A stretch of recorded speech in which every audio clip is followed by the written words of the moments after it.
Hello बच्चों, आज हम लेकर आए हैं क्लास 12th का एक मोस्ट आईएमपी डेरिवेशन जिसका नाम है संपर्क में रखे दो लेंसों की संयुक्त फोकस दूरी ज्ञात करना।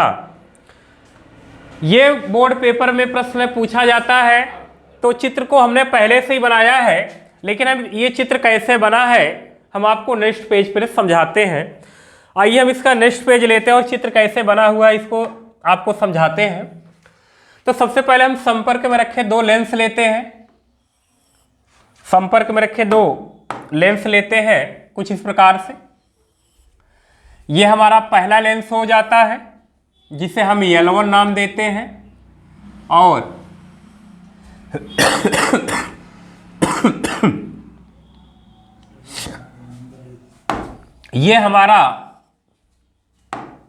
ये पहला लेंस है L1 और ये दूसरा लेंस बना देते हैं संपर्क में रखकर L2।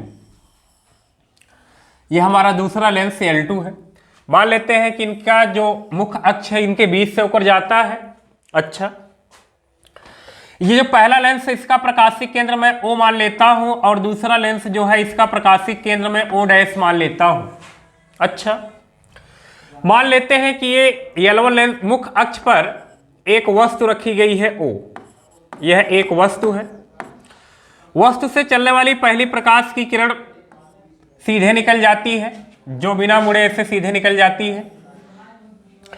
एक दूसरी प्रकाश की किरण को हम आपतित कराते हैं, तो ये मान लेते हैं ये विरल माध्यम है, और लेंस आपको पता है कि लेंस के अंदर सघन माध्यम होता है। ये सघन है, ये भी सघन है। और ये जो दोनों लेंस है ये बहुत पतले लेंस हैं। लेंस बहुत पतले हैं। ये आपको नजर आ रहा होगा मोटे लेंस, लेकिन लेंस बहुत पतले हैं। इनकी मोटाई नगण्य के बराबर ही आप मानेंगे। तो यहां पर जब कोई भी प्रकाश की किरण विरल से सघन में आएगी तो जाना चाहिए इसे सीधे सीधे ना जाकर कि ये अभिलंब की ओर झुक जाएगी। तो अगर यहां पर आप अभिलंब ऐसे ड्रा करोगे, यहां से मिलाओगे तो ये अभिलंब की ओर ऐसे झुकेगी कुछ इस प्रकार से। तो ये प्रकाश की किरण कुछ ऐसे झुकेगी। अगर ये दूसरा लेंस नहीं होता, ये L2 लेंस नहीं होता, तो ये प्रकाश की किरण ऐसे चलती, ऐसे जाती, और जहां पर मुख्य अक्ष को काटती वहीं पर इसका प्रतिबिंब बन जाता I'। लेकिन यहां पर इसे एक दूसरा लेंस मिलेगा, और दूसरा लेंस हमारा L2 है। अब ये L2 लेंस प्रकाश की किरण को और अभिसरित करके प्रकाश की किरण को यहां पर लाएगा, और जहां पर ये मुख्य अक्ष को काटेगी यहां पर इसका प्रतिबिंब बन जाएगा। अच्छा, अगर ये L2 लेंस नहीं होता तो ये प्रकाश की किरण ऐसे चलती और मान लेते हैं कि I' पर मिलती। ऐसा तब होता जब हमारा L2 लेंस नहीं होता, लेकिन L2 लेंस प्रकाश की किरण को अपसरित करेगा और अपसरित करके I' पर बनाएगा। यहां पर दो इमेज बने हुए हैं, एक I' बना हुआ और एक I बना हुआ है। ये जो हमारा I' प्रतिबिंब बना हुआ है ये L1 लेंस के लिए है। ये I' प्रतिबिंब बना है L1 लेंस के लिए, L1 लेंस के लिए है, और इसे आभासी बोलेंगे, आभासी प्रतिबिंब। आभासी प्रतिबिंब क्योंकि ये डॉट डॉट की लाइन से, आप देखिए यहां पर ये डॉट डॉट की लाइन से हमने लाया है, ये डॉट डॉट की लाइन से मिल रहा है, इसलिए हम आभासी प्रतिबिंब बोलेंगे। आभासी प्रतिबिंब I', और कौन से लेंस के लिए? L1 lens. ये जो L1 लेंस है हमारा पहला वाला, ये जो पहला लेंस हमने L1 लिया है, इसका प्रतिबिंब I' पर बनता। कब बनता? जब हमारा L2 लेंस नहीं होता। अब क्या होगा, ये L2 लेंस जो होगा यही I', ये जो I' है ये आभासी वस्तु का कार्य करेगा, आभासी वस्तु का कार्य करेगा, और ये आभासी वस्तु का कार्य करेगा L2 लेंस के लिए। ये जो L2 लेंस है हमारा, L2 लेंस, ये जो L2 लेंस है इसके लिए वस्तु का भी ये कार्य करेगा। इसका मतलब है कि ये प्रतिबिंब का भी काम कर रहा है, और यही I' हमारा वस्तु का भी काम कर रहा है। और ये किसके लिए? तो L2 लेंस के लिए ऐसा होगा। L2 लेंस के लिए वस्तु भी है, आभासी वस्तु है, और L1 के लिए आभासी प्रतिबिंब भी है। तो मतलब I डैश का यहाँ दो रोल है, I डैश का यहाँ दो रोल है, एक तो आभासी प्रतिबिंब भी है और आभासी वस्तु भी है। आभासी प्रतिबिंब तब है ये L1 लेंस के लिए और आभासी वस्तु का कार्य करेगा हमारा L2 लेंस के लिए। अच्छा, और ये जो I बना हुआ है, ये I ये प्रतिबिंब बनेगा और ये प्रतिबिंब जो हमारा बनेगा ये L2 लेंस के लिए होगा, ये L2 लेंस के लिए प्रतिबिंब होगा। ये प्रतिबिंब का जो काम करेगा ये वास्तविक प्रतिबिंब का काम करेगा, वास्तविक प्रतिबिंब होगा, वास्तविक प्रतिबिंब होगा किस लेंस के लिए? L2 लेंस के लिए। कौन वास्तविक प्रतिबिंब होगा? I जो बना हुआ है। और I डैश क्या है? ये आभासी प्रतिबिंब है, किस लेंस के लिए है? पहले वाले मतलब L1 लेंस के लिए। और L2 लेंस के लिए यही वाला किसका कार्य कर रहा है? वस्तु का कार्य कर रहा है। अच्छा, तो ये O क्या है? O भी वस्तु है और ये वस्तु जो होगी ये L1 लेंस के लिए है। ये L1 लेंस के लिए वस्तु की दूरी हो जाएगी, वस्तु की दूरी हो जाएगी। मतलब L1 लेंस के लिए वस्तु O है और L2 लेंस के लिए वस्तु का काम I डैश कर रही है। L1 लेंस के लिए प्रतिबिंब I डैश बना हुआ है और L2 लेंस के लिए प्रतिबिंब हमारा I पर बना हुआ है। इसी डायग्राम को आपको समझाना था जो इस प्रकार से हमने समझाया। फिर से देखिए, यहाँ पर L1 और L2 दो लेंस हमने ऐसे बनाए हैं, संपर्क में रखे हैं।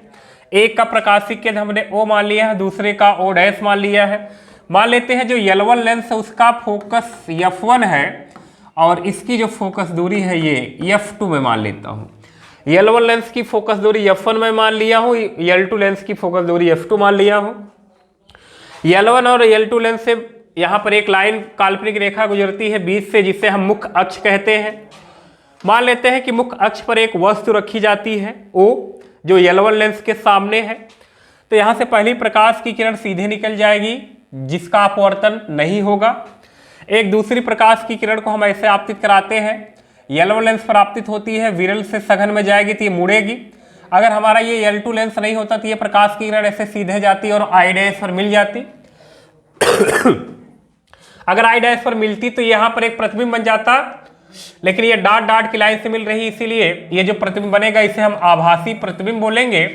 और ये आभासी प्रतिबिंब तब बनता L1 लेंस के लिए बनता। अच्छा, लेकिन हमारा इसके संपर्क में दूसरा L2 लेंस है। अब ये L2 लेंस भी प्रकाश की किरण को मोड़ेगा। ये प्रकाश की किरण जाना चाहिए इसे सीधे, लेकिन ये प्रकाश की किरण इतना मुड़ जाएगी और मुड़ने के बाद ये जहां पर मिलेगी मुख्य अक्ष को वहां पर एक दूसरा प्रतिबिंब बन जाएगा I। और ये जो I बना हुआ है ये हमारा L2 लेंस बनाया हुआ, ये L2 लेंस के लिए प्रतिबिंब वास्तविक प्रतिबिंब होगा। ये L2 लेंस के लिए हमारा वास्तविक प्रतिबिंब का कार्य करेगा। और इस L2 लेंस के लिए जो वस्तु होगी हमारी वो I डैश, ये जो I डैश है ये वस्तु का कार्य करेगी।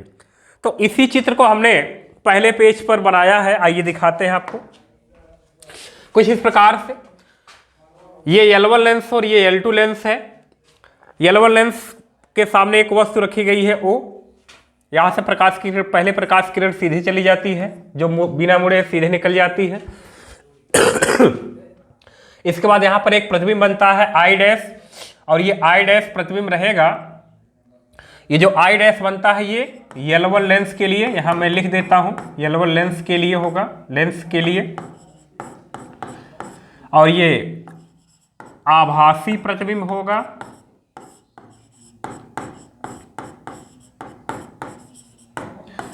और यही I डैश हमारा L2 लेंस के लिए,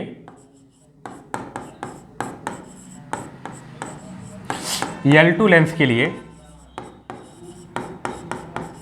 आभासी वस्तु का कार्य करेगा, आभासी वस्तु का कार्य करेगा।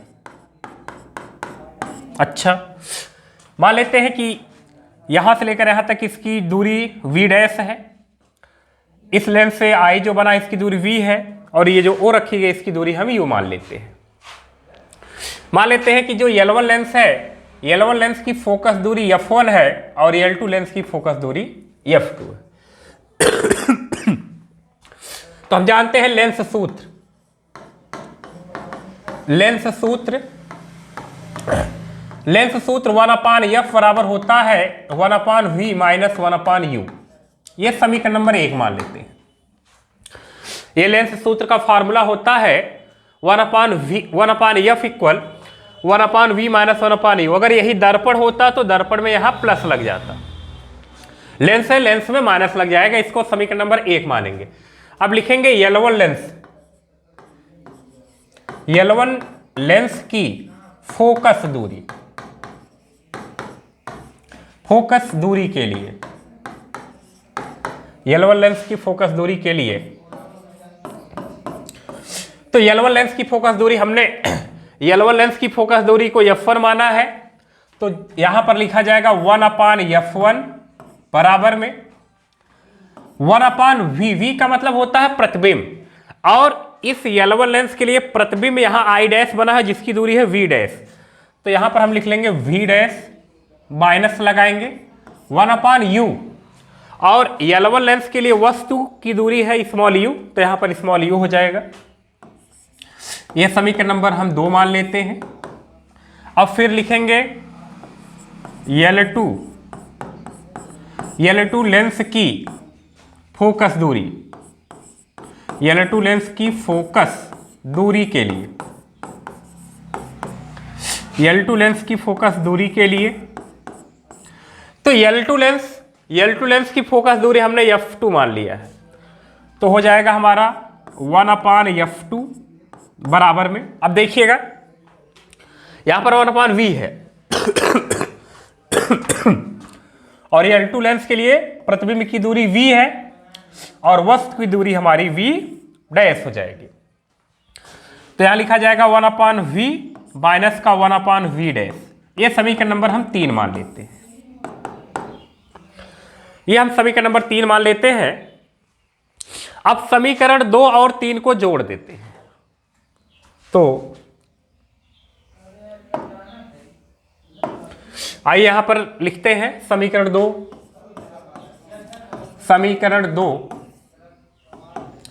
प्लस 3 से।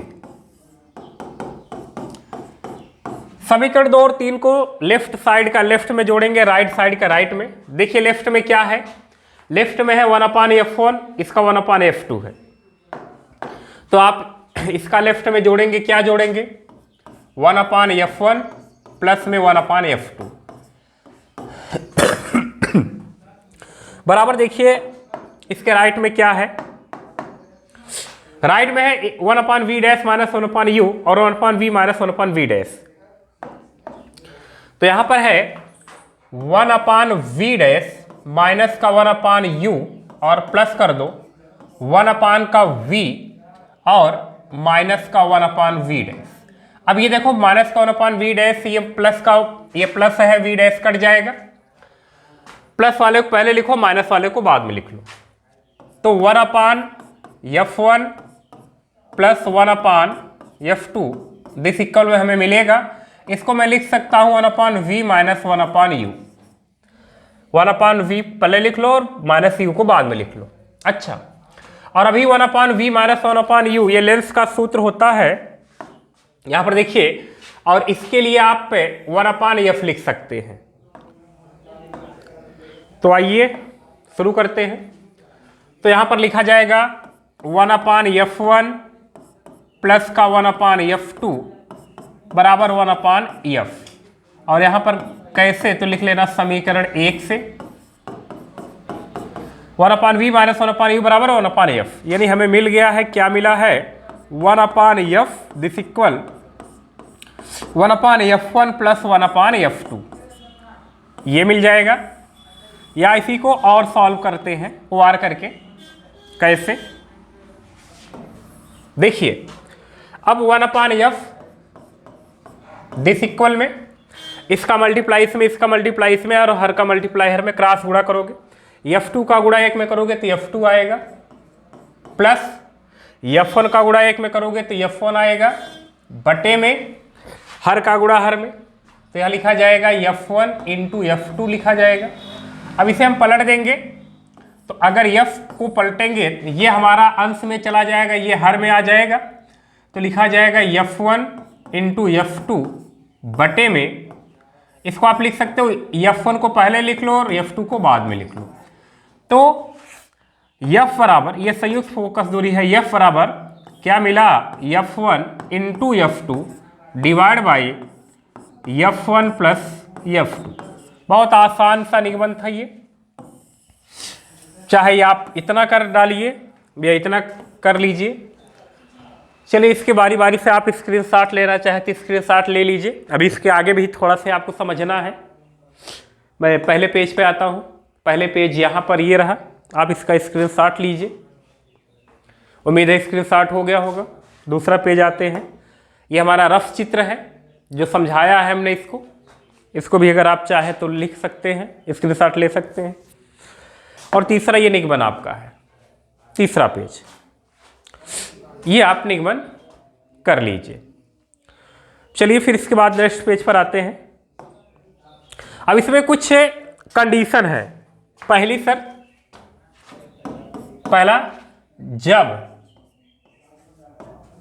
पहला लिखते हैं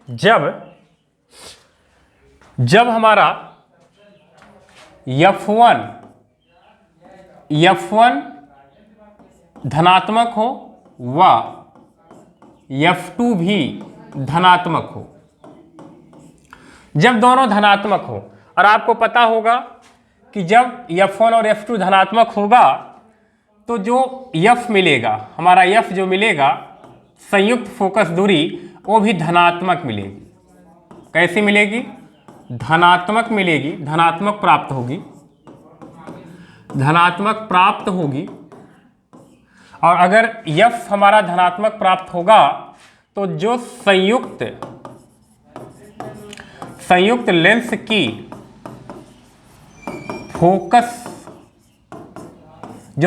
की फोकस दूरी होगी, फोकस दूरी F, वो भी हमारा क्या मिल गया, धनात्मक मिल गया। और अगर संयुक्त फोकस दूरी किसी लेंस की धनात्मक है तो वह लेंस जो होगा, लेंस नहीं बल्कि संयुक्त लेंस, अब इसको आप लिख सकते हो, तो संयुक्त लेंस हमारा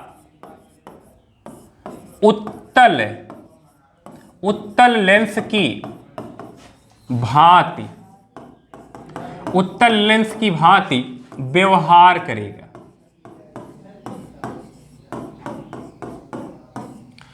यानी अगर हमारा F1 और F2 दोनों धनात्मक हो, F जैसे दिया जाए F1 बराबर 20 सेंटीमीटर प्लस में और F2 बराबर दे दिया जाए 30 सेंटीमीटर प्लस में, तो इसमें जो संयुक्त फोकस मतलब जो लेंस प्रयोग हुआ है, जो इसकी फोकस दूरी आएगी वह हमारा उत्तल लेंस की भांति होगी। कैसी होगी, उत्तल। अगर दोनों F1 और F2 क्या हो, पॉजिटिव हो, तो जो लेंस व्यवहार करेगा वह उत्तल लेंस की भांति व्यवहार करेगा। यह पहला कंडीशन है। तो कभी कभी प्रश्न आएगा कि दोनों लेंसों की फोकस दूरी धनात्मक है तो लेंस कैसा होगा, संयुक्त लेंस कैसा व्यवहार करेगा। तो संयुक्त लेंस, यहां पर लिखना होगा संयुक्त लेंस उत्तल लेंस की भांति व्यवहार करेगा। तो पहला है कि अगर F1 भी धनात्मक और F2 भी धनात्मक है तो F भी धनात्मक होगा, और जो उत्तल लेंस होता है, उत्तल लेंस की फोकस दूरी धनात्मक होती है, इसका मतलब होता है संयुक्त लेंस उत्तल लेंस की भांति व्यवहार करेगा। दूसरा कंडीशन नंबर हम दूसरा लेते हैं,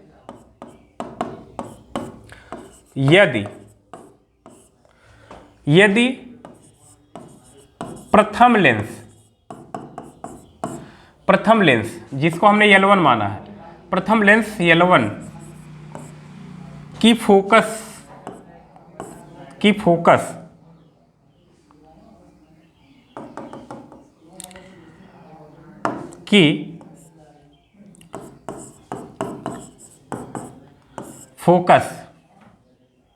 दूरी F1 बराबर धनात्मक तथा दूसरे लेंस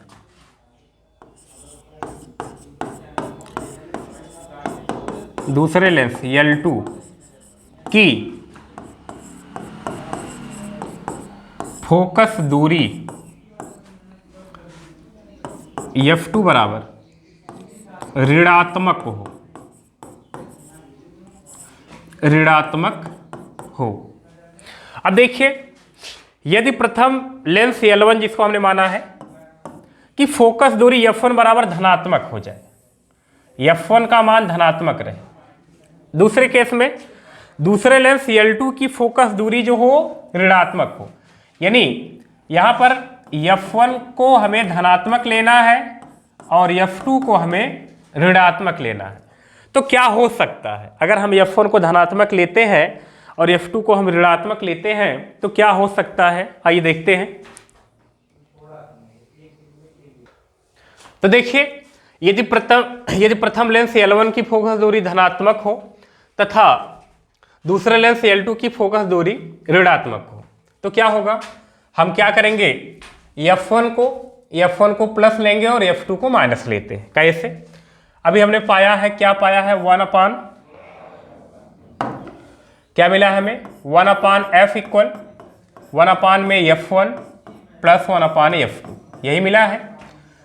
तो संयुक्त फोकस दूरी 1/f बराबर में, यहां बराबर लगाएंगे 1/f1। F1 को प्लस में लेना है और F2 को माइनस में लेना है। तो यहां पर F1 का मान धनात्मक रहेगा, प्लस 1/f2 मतलब माइनस का F2 लिखा जाएगा। माइनस के F2 हो जाएगा।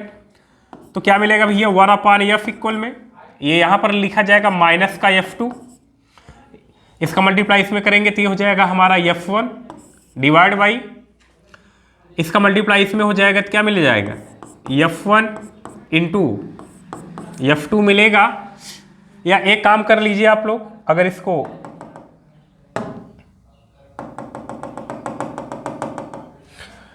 दिस इक्वल में ये माइनस यहां पर आ जाएगा तो 1/f1 माइनस का 1/f2 हो जाएगा।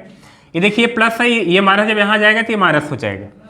इसको जब और सॉल्व करोगे आप तो 1/f इक्वल क्रॉस मल्टीप्लाई कर दो तो F2 माइनस का F1 मिल जाएगा और बटे में F1 इंटू F2 मिल जाएगा।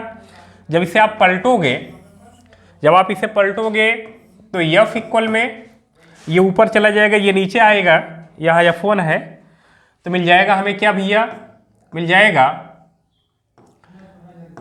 F1 इंटू F2 और डिवाइड बाई F2 माइनस का F1, ये मिल जाएगा। या आप इसे और क्या लिख सकते हो, F दिस इक्वल में F1 इंटू F2, अगर यहां पर मैं F1 को प्लस करूं इसको माइनस करूं तो यहां पर माइनस हो जाएगा, तो मिल जाएगा हमें F1 प्लस का F2। अब यहां पर इसको ऊपर लिख दोगे तो F बराबर माइनस और पूरे ब्रैकेट में हो जाएगा F1 into F2 divide by F1 plus of F2। अच्छा, यहां पर देखिएगा ये जो संयुक्त फोकस दूरी है ये ऋणात्मक मिल जाती है, तो हमें जो F होगा, F का मान ऋणात्मक मिल जाता है, ऋणात्मक प्राप्त होता है। और किसी की फोकस दूरी अगर ऋणात्मक है तो वह अवतल लेंस होगा। तब क्या लिख सकते हैं हम, तब संयुक्त लेंस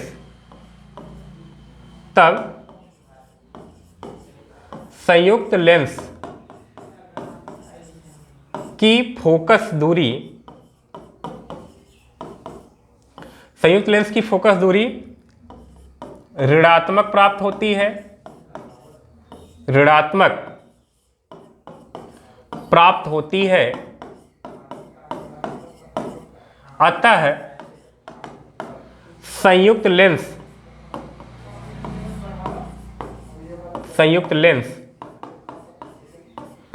अवतल लेंस,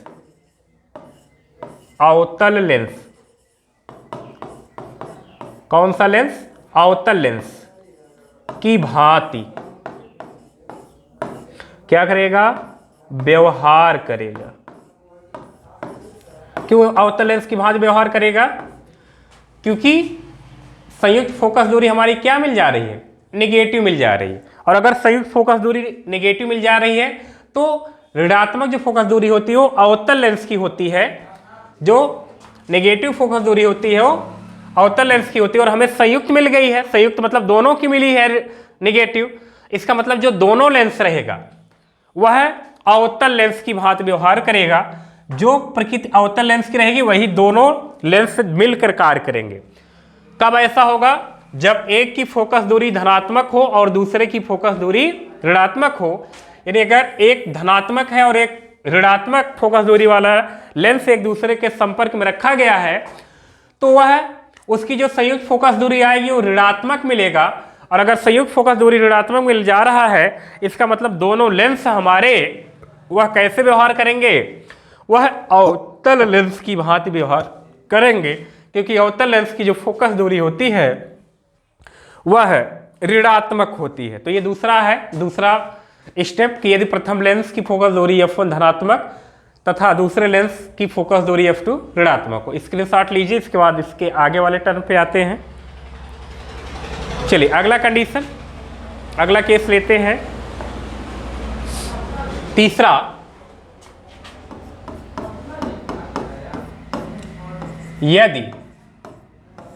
यदि f1 बराबर f2 की, इसका मतलब है कि पहले लेंस की जो फोकस दूरी होगी वही दूसरे लेंस की अगर फोकस दूरी हो जाए तब।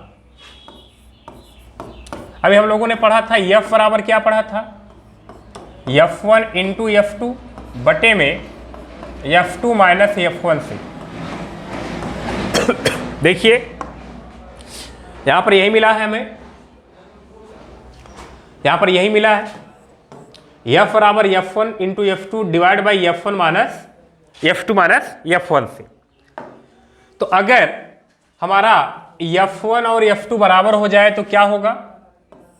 f दिस इक्वल में f1 into f2 divide by, जहां f2 वहां पर आप f1 लिख लीजिए तो हो जाएगा f1 माइनस f1। तो मिल जाएगा आपको क्या? f बराबर f1 into f2 divide by f1 से f1 घटेगा तो 0। और ऊपर अगर कोई संख्या हो या कुछ भी हो, नीचे 0 हो तो भाग करोगे तो इनफाइनाइट आएगा, अनंत आ जाएगा। इसका मतलब है कि f की जो वैल्यू आ जाएगी वो अनंत आ जाएगी, अनंत। और फोकस दूरी आपकी संयुक्त फोकस दूरी क्या हो गई है? अनंत। और अगर किसी की फोकस दूरी अनंत है तो आपको पढ़ाया गया होगा वो समतल दर्पण की भांति व्यवहार करेगा। तो लिख सकते हैं f क्या है? अनंत है, तब संयुक्त लेंस, संयुक्त लेंस, संयुक्त लेंस समतल दर्पण, संयुक्त लेंस, संयुक्त लेंस समतल दर्पण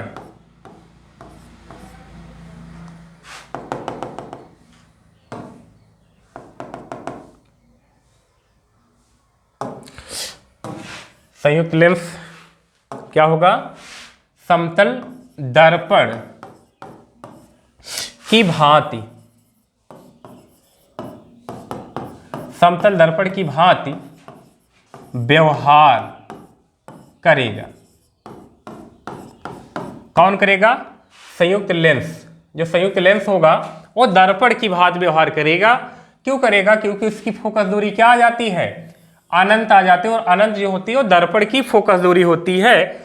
यानी अगर f1 और f2 दोनों की फोकस दूरी बराबर हो, दोनों लेंस की फोकस दूरी बराबर हो और एक दूसरे के संपर्क में रखे हैं तो वह एक प्रकार का क्या बन जाएगा? समतल दर्पण बन जाएगा। कभी कभी आ सकता है कि समतल दर्पण की भांति कब होगा? तो आप बताओगे जब दोनों लेंस की फोकस दूरियां बराबर हो जाए। दोनों लेंस की फोकस दूरी मतलब दोनों लेंस की फोकस दूरी क्या हो जाए? आपस में बराबर हो जाए। तो ऐसी स्थिति में जो हमारा संयुक्त लेंस जो लेंस होगा, संयुक्त लेंस जो होगा वह समतल दर्पण की भांति व्यवहार करेगा। तो ये तीसरा केस हो जाएगा। पहले केस में आपने पढ़ा, एक बार रिवीजन कर लेते हैं। पहले केस में हमने पढ़ा कि यदि F1 और F2 दोनों हमारा धनात्मक हो तो जो फोकस दूरी, जो लेंस होगा वो उत्तल लेंस की भांति व्यवहार करेगा, उत्तल लेंस की भांति व्यवहार करेगा। दूसरे में हम लोगों ने पढ़ा यदि F1 का मान हमारा ऋणात्मक हो, सॉरी F1 धनात्मक हो और F2 हमारा ऋणात्मक हो जाए तो जो लेंस होगा वो अवतल की भांति व्यवहार करेगा, अवतल लेंस की भांति व्यवहार करेगा। और तीसरे में हम लोगों ने पढ़ लिया, क्या पढ़ लिया कि यदि F1 बराबर F2 हो तो जो हमारा संयुक्त लेंस होगा वह है समतल दर्पण, समतल दर्पण की भांति क्या करेगा, व्यवहार करेगा। कभी कभी बहुविकल्पी में ऐसे प्रश्न बन सकते हैं, तो ये बहुविकल्पी के लिए भी आप इसको याद कर लीजिएगा। तो ये वीडियो कंप्लीट होता है, एक बार इसको फिर से आप लोग देख लीजिएगा। यहाँ पर ये डायग्राम है, लेंस का फार्मूला लगाया गया है, कुछ खास है नहीं। तो येलो लेंस के लिए आप येलो लेंस की बात करते हैं तो प्रतिबिंब का काम V डैश करता है, वस्तु का काम U करता है। तो यहाँ पर 1/V डैश माइनस 1/U समीकरण नंबर 2 मान लेते हैं। लेंस सूत्र आपका पता 1/F बराबर 1/V माइनस 1/U होता है। L2 लेंस की जब बात किया जाएगा, ये हमारा L2 लेंस है, L2 लेंस के लिए प्रतिबिंब V है और वस्तु का काम V डैश करता है। तो 1/V माइनस 1/V डैश हो जाएगा। अब इसे और इसे जोड़ा गया है तो लेफ्ट को लेफ्ट के साइड में जोड़ेंगे, राइट वाले को राइट में जोड़ेंगे समीकरण 2 और 3 को जोड़ने पर। तो यहाँ पर देखिए हमने लिखा समीकरण 2 और 3 को जोड़ने पर लेफ्ट वाला लेफ्ट के साथ, राइट वाला राइट के साथ, ये वाला इससे कट जाता है तो इतना मिलेगा। और 1/V माइनस 1/U ये 1/F होता है, ये लेंस का सूत्र होता है। तो 1/F बराबर 1/F1 प्लस 1/F2 मिल जाएगा। अब इसी को और अगर आप सॉल्व करते हो एलसीएम लेकर तो F बराबर इतना मिल जाएगा। संयुक्त फोकस दूरी F1 इंटू F2 बराबर F1 प्लस F2। अब हमने क्या किया, अलग अलग केस ले लिया है, अलग अलग केस लिया। पहला यहाँ पर पहला केस देखो, पहले केस में ये थोड़ा सा ऊपर चला गया है। पहले केस में हमने बताया था कि यदि एक बार देख लीजिए, यदि F1 भी प्लस हो और F2 भी प्लस हो तो यह भी प्लस में आता है। इसका मतलब है कि जो लेंस होगा वह उत्तल की भांति व्यवहार करेगा, उत्तल लेंस की भांति व्यवहार करेगा। दूसरे में एक की फोकस दूरी हमने धनात्मक ले ली है और दूसरे की फोकस दूरी हमने ऋणात्मक ले ली है। अगर एक की फोकस दूरी धनात्मक और दूसरे की फोकस दूरी ऋणात्मक लेते हैं तो हमें F माइनस में मिलता है। इसका मतलब है कि जो लेंस होगा वह अवतल लेंस की भांति व्यवहार करेगा। कौन सा लेंस? अवतल लेंस की भांति व्यवहार करेगा। एक और स्थितियां ले सकते हैं आप लोग, यदि F1 भी नेगेटिव हो और F2 भी नेगेटिव हो। चलो इसी वक्त वो भी बता देते हैं। यहां अगला चौथा, यदि F1 बराबर ऋणात्मक, मतलब फोकस दूरी ऋणात्मक हो, तथा F2 बराबर भी ऋणात्मक हो। यदि F1 और F2 दोनों की फोकस दूरी नेगेटिव हो तब क्या कर सकते हो? फिर वही formula 1/F equal 1/F1 plus 1/F2 से। चलिए तो 1/F बराबर F1 का मान माइनस में लेना होगा, माइनस F1 प्लस F2 का भी मान माइनस में लेना होगा। ये माइनस ये प्लस को माइनस कर देगा तो 1/F इक्वल, ये ऊपर कर दीजिए, माइनस F1, सॉरी इसको थोड़ा से सही कर लेते हैं, चिन्ह ऊपर करना है केवल। 1/F1, अब ये माइनस ये प्लस है तो माइनस हो जाएगा 1/F2। क्रॉस मल्टीप्लाई कर देंगे तो क्रॉस मल्टीप्लाई करेंगे तो क्या मिलेगा एक बार देखिए। तो 1/F इक्वल में ये माइनस F2 मिल जाएगा और माइनस F1 हो जाएगा और divide by F1 into F2 आ जाएगा।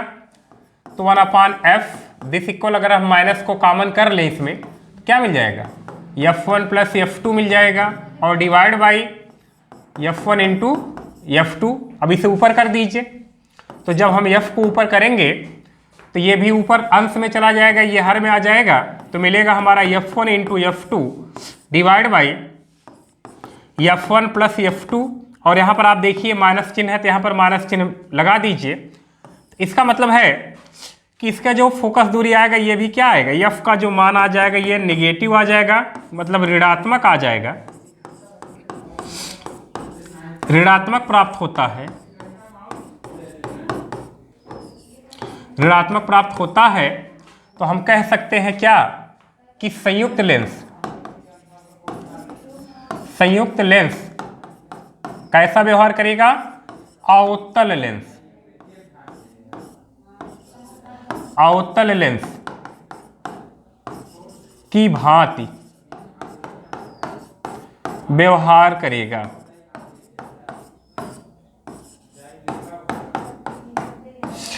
यानी अगर हमारी दोनों की फोकस दूरी ऋणात्मक हो जाए, जो दोनों लेंस लिए गए हैं, अगर दोनों की फोकस दूरी ऋणात्मक हो तो जो दोनों लेंस रहेगा वह कैसा व्यवहार करेगा, वह अवतल लेंस की भांति व्यवहार करेगा। ये अवतल लेंस की भांति व्यवहार करेगा।